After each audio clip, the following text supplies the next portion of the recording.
Hello and welcome to Chapter 19 in Healthcare Supervision. We are talking about communication, not by spoken words alone.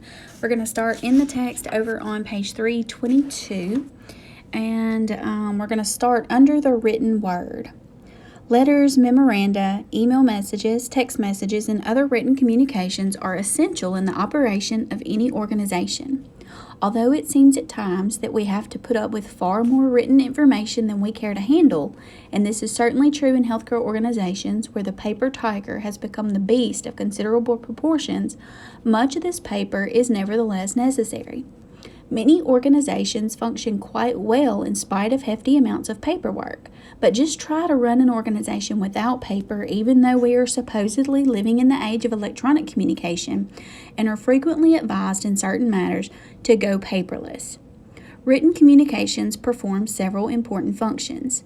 They're used to advise or inform, explain, request, convince, and provide permanent records. However, the written word, at least as applied to paper, possesses a serious drawback. A piece of writing is essentially a one-way communication, providing no opportunity for immediate feedback in the development and transmission of the message. As you write, you are unable to amend, correct, clarify, or defend what you're writing based on the reaction of your audience. Because of the one-way nature of this means of communication, the need for clarity becomes critical. However, clarity is the attribute most often lacking in written communications in the organizational setting. Electronic processes such as email and instant messaging allow for faster feedback than does writing on paper, but even these depend on recipients' timely responses. Surely we all know people who tend to allow email messages to pile up for days or weeks at a time. Alright, so sources of help. Far too many letters and memos resemble low-grade Thanksgiving turkeys. They are hefty and meaty looking, but when you cut into them, you discover they're mostly just stuffing. This chapter will present some guidelines intended to help you take some of the stuffing out of your writing. However, although these guidelines will help improve the clarity of your writing, no single chapter in a work such as this will make you a good writer, especially if you experience basic difficulties with grammar, punctuation, and usage. To become a better writer of effective business communications, you need two things: the desire to improve your writing, and number two, the help provided by practically oriented teachers of business writing and good references on writing. All right, so let's talk about how to write better letters and memos. So the first thing you want to do is write for a specific audience. Your message may be going to one person, or it may be intended for several people. You will need to decide to whom specifically you are writing. The person who will receive your communication, that person for whom your message is primarily intended, is your primary audience. However, you may also have a sizable secondary audience, others who will receive, read, and perhaps make use of your communication. Many managers seem to believe they should write in such a way that anyone picking up a particular document will completely understand its contents. However, this is a difficult task at best, and it becomes nearly impossible when there is a sizable secondary audience, including people of widely varying backgrounds and different degrees of familiarity with the subject. So write specifically for your primary audience. You cannot successfully write for everyone. Use what you know about your primary audience in deciding how to structure your message. Can you do it on a friendly first-name basis? Must it be formal, or will a brief casual note suffice? Does this person seem to require detail, or would a concise overview be enough? Let your knowledge of your primary audience suggest how you should communicate. All right, and second, avoid unneeded words. We could fill volumes discussing the subject of unneeded words. However, understanding and exercising one simple concept, that of the zero word, will take you a long way toward removing excess words from your writing. Every word in a given piece of writing can be placed in one of three categories: necessary, optional, or zero. A necessary word is one that is essential to getting your basic message across. An optional word, as the name suggests, can be used as you prefer to qualify or modify a necessary word or phrase. A zero word contributes nothing to the message and can be safely removed. Consider the following sentence. Harvey is certainly an exceptionally intelligent man. This sentence contains only 3 absolutely necessary words. Harvey is intelligent. Note, however, that even with all 0 words and optional words removed, what remains is still a sentence. The word exceptionally is the only optional word in the sentence. It may well make a difference in what you're trying to communicate to say that Harvey is exceptionally intelligent rather than simply Harvey is intelligent. While this is perfectly acceptable, watch out for the excess use of such modifiers and qualifiers. After a while, they not only become tiresome, but also begin to lose their impact. The sentence includes 3 0 words, certainly, and man. At the least, they are 0 under normal circumstances, assuming that Harvey is a man. Still, if Harvey were anything else, a dog for instance, we would say so. The word "and" is there for structural reasons, and certainly is certainly unnecessary since in terms of what we're trying to convey, Harvey either is or is not intelligent, and certainly does not make it any more binding. 0 words abound in most business communication. However, they're relatively easy to get rid of with conscientious editing. And then often we use unnecessary words in bunches, applying several word phrases to do the work that could be done by 1 or 2 words. This is especially common in business correspondence in which some phrases have reached cliché proportions. Consider these examples. The use of due to the fact that when the writer could simply say because. Saying be in a position to when all that is needed is can. Saying in the state of California when in California says the same thing. And using the stuffy with reference to when the job can be done by about. And so there's a couple more examples in there. So avoid these roundabout phrases in your writing. They simply add bulk to your communication without adding clarity.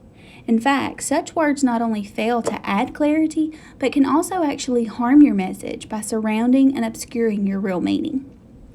And then the last, use simple words. Almost every technical and professional field has its own jargon, with jargon being defined in the dictionary as the technical terminology or characteristic idiom of a special activity or group. However, this is the second definition of jargon carried out in several dictionaries. The first is confused, unintelligible language. It is one thing if you happen to be a laboratory technologist writing to an audience of other laboratory technologists. In this case, you can get away with the free use of the language of your field. However, the employees of the healthcare institution usually include highly educated, specialized professionals, unskilled and semi-skilled workers, and numerous levels between. Also, an institution staff includes people in many different but medically related fields, all of which have their own languages. And then fourth, be sure to edit. Edit and rewrite. During editing and rewriting, the 0 words, the roundabout phrases, and other verbal stuffing should come out of your correspondence. There are few pieces of writing that cannot be improved by carefully editing and perhaps rewriting. Very few people, and this statement includes professional writers, can go from thought to a completely effective finished message in a single try. In fact, most professional writers do more editing and rewriting than do most writers of day-to-day business correspondence. Therein lies the problem. Much of what is wrong with our writing is wrong simply because we do not put time into it. All right, so changing old habits. On page 326. In our day-to-day writing, we're often unconsciously still trying to please dear Mrs. Smith, who taught us English way back when. Back in elementary school, we were taught how to write letters that sounded as though we were lifted from a Victorian secretarial handbook.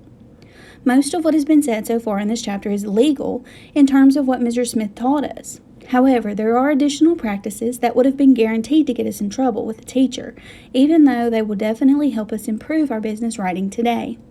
So the first one, be friendly and personal. Feel free to use personal pronouns in your letters and memos. We use I, you, and we when we talk to each other, so why not use them when we write? Most of your letters and memos should sound as you sound when you talk. Once you achieve the conversational tone, your correspondence will be direct, friendly, and personal. And then use direct active language. Ask direct questions when the situation warrants it. You may have been taught to go out of your way to avoid questions and thus say things like, "Let me know whether or not you will attend."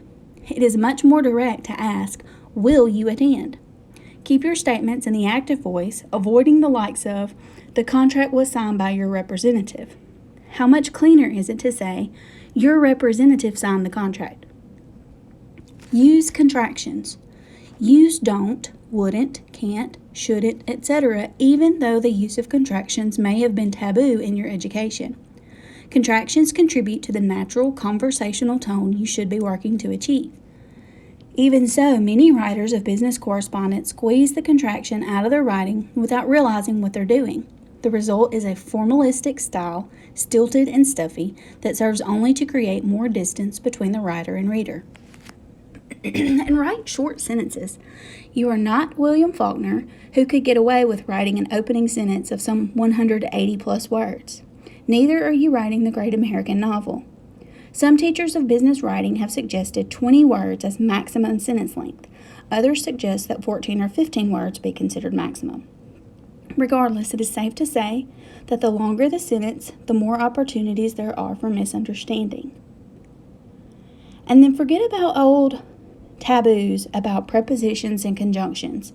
This was the world's worst for me when I was working, because I would write a sentence and it would end with a preposition, and I would just bang my head against the desk to figure out how to reword that sentence so I wasn't ending with a preposition. So had I had this book like 10 years ago, that would have been great. So it's likely that most of us were repeatedly and sternly warned against committing two terrible no-nos: ending a sentence with a preposition and starting a sentence with a conjunction. A story is told about Winston Churchill and the rule concerning prepositions. When reminded that it was improper to end a sentence with a preposition, Churchill replied with something on the order of, "This is something up with which I shall not put." An extreme example for sure, but it cleanly illustrates how far out of the way you may be led in search of so-called structure. Go ahead and say, "This is something I won't put up with." A surefire way to lose points with some teachers is to begin sentences with conjunctions, especially and but. Unfortunately, or fortunately, this archaic prohibition has been successfully shattered by business writers. Of course, if every other sentence in your letter begins with and, then you will have created a different kind of monster. However, the freedom to open up sentence in this manner can save you from long sentences and needless repetition. And then lastly, say what you want to say and stop. Avoid starting your letter by repeating what was said in the letter you're answering. Also avoid opening with standard stuffing, such as "in response to yours of the." Simply say what you're trying to say. If the point of your letter is to tell a potential supplier that a bid was not accepted, do not spend 2 paragraphs describing the evaluation process and building the rationale for the no you deliver in paragraph 3. Deliver your answer in the opening paragraph, preferably in the first sentence. Then go on to explain your reasons why if necessary. All right, flipping over, we're going to skip a couple of pages again. Be sure to read this whole chapter. But we're going to skip over to page 330 and talk about email. So, entering technology when the message is in an email. In both business and in our personal lives, we are seeing a growing reliance on electronic mail for the transmission of messages. The ease and convenience of email have surely caused a dramatic increase in the numbers of messages moving among people. Surely, many of these messages would not be sent at all if it was not for the ease of doing so. However, since a significant number of emails have taken the place of other forms of message transmission, replacing telephone calls and hard copy letters and memos, the use of email has brought and continues to bring more communication problems. Some in business have fallen back on email in place of the telephone for some reasons that are evident and some that are not obvious. You can send an email at your convenience. No need to call on the telephone, perhaps playing telephone tag or juggling voicemail. Just tap out your message and click send. Also, among the not so evident reasons, unlike a telephone call, with an email you do not have to discuss the issue or perhaps be asked questions you would just as soon not have to deal with. In other words, email lets you dodge various personal contacts. In doing so, email often slows down the communication process because often the because the often inevitable clarification must occur through subsequent messages. And then dropping down, as a message, an email has nothing going for it except the words on a screen. Absent are the sender's vocal tone, body language, and facial expression, and absence is the opportunity for immediate feedback and questions aimed at clarification. If those words on the screen are garbled, the message is garbled. Thus, it is fully important to edit, rewrite, spell check, and otherwise clean up every email message before clicking send. In an email message, the words alone are all you have, so make certain they are able to do the job you need them to do. Alright, so how do you get it under control? How do you get email under control? Moving over to 331. If you have to spend a third to half of your email time sorting through unimportant communications and personal information before getting into pertinent messages, many of which you must then interpret or question before passing along or acting upon, your email is out of control. To bring it under control, consider the following suggestions for regulating the flow of messages. Number 1, emphasize deleting rather than reading. That sounds crazy, right? But what you should do is scan quickly and delete all the non-essentials. In most instances, you can look at the subject line along with your knowledge of the sender, and it will indicate whether a message should be read in full. If a full reading is not needed, then delete it. Second, get to know your frequent senders and what they're likely to be sending. There has never been and never will be a beneficial technology that does not have a downside. And the downside of the personal computer is its appeal to some users as more of a toy than a tool. You should soon learn where many of your important messages come from and who is usually sending junk. Third, similar to the old age advice about handling each incoming piece of paper only once, try to deal with each email once and only once. When you open and read a message, reply to it, forward it, delete it, or put it away in an electronic folder. Do not allow messages to accumulate. They fill up your electronic inbox and increase the chance of important messages getting lost in the clutter. Fourth, when sending a message, use a clear, understandable subject line that tells the addressee in a few words what to expect of the communication. And then last, inform your employees of the proper business use of an email and train them in handling incoming mail as suggested above. You might also remind them that email is not as private as they might believe. Messages are regularly misdirected accidentally, and it is easy for some computer users to tap into others' email. It helps to imagine that any particular message could conceivably become as public as a bulletin board notice. All right, and then flipping us over to social media on 332. Social media is influencing many aspects of daily existence for a rapidly growing number of people. And activity in the marketplace is fully as affected by this phenomenon as is life in the home and throughout the world of leisure.